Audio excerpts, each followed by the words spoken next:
Hi there. I think most of you already watched the Netflix show Squid Game, right?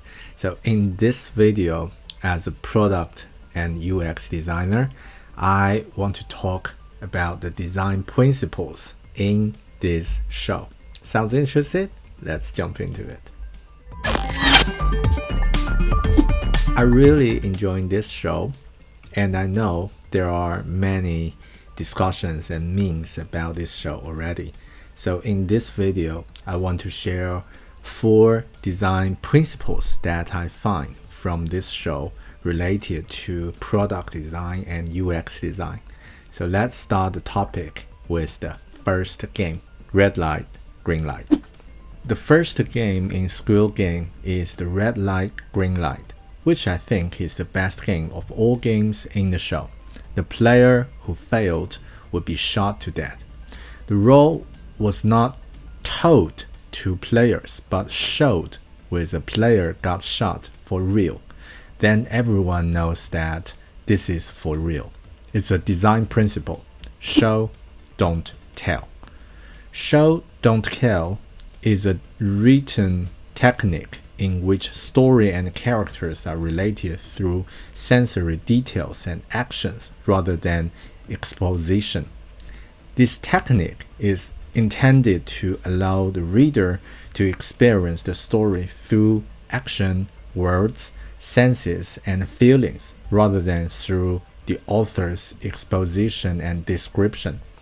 This principle is also mentioned in the book 101 UX Principles by Will Grant. Users don't read text, especially in the instruction. You have to show them how to use the product or how to play the game. Second principle, KISS.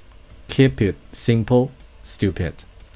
KISS is a design principle noted by US Army in 1960. The KISS principle states that most systems work best if they are kept simple rather than made complicated.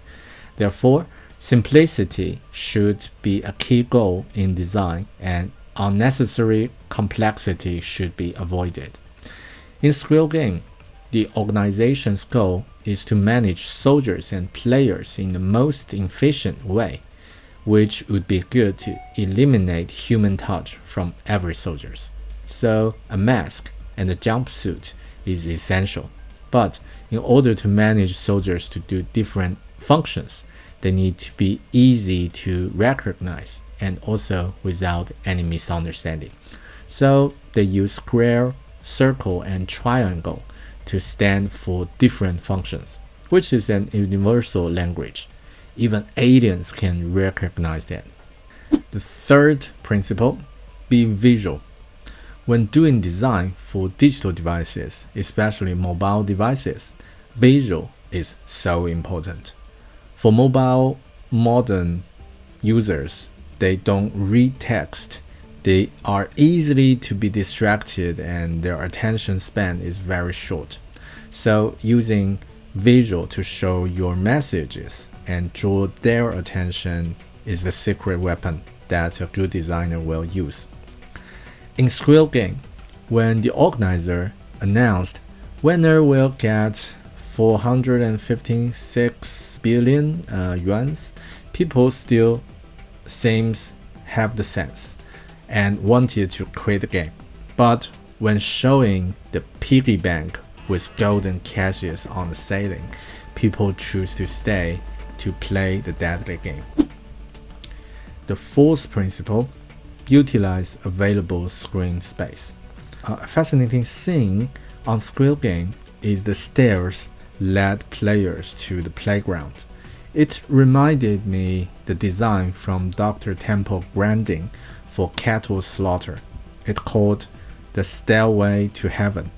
On that stair, cows and sheep can't turn around. They don't see the final destination either. So they just follow each other, walk, then after the last corner, they got slaughtered. Similar ending as the players in Squid Game. Put the real Stairway to Heaven aside, This thing reminded me a common constraint for mobile designers, the limited space available on mobile screen. This constraint requires us to find the way to best display content and interactions. I might go wild on this topic, so I just stop here. If you are interested in this topic, you will find heaps of articles with a simple Google search. Right, these are the 4 principles that I find from Squirrel Gang related to design. I hope you are enjoying this topic and you're probably enjoying the show as well. If you do, please hit the subscribe button and comment any thoughts below.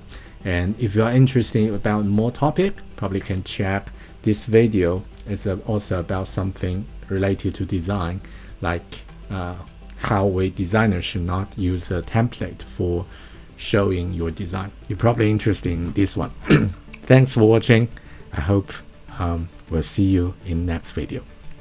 Bye.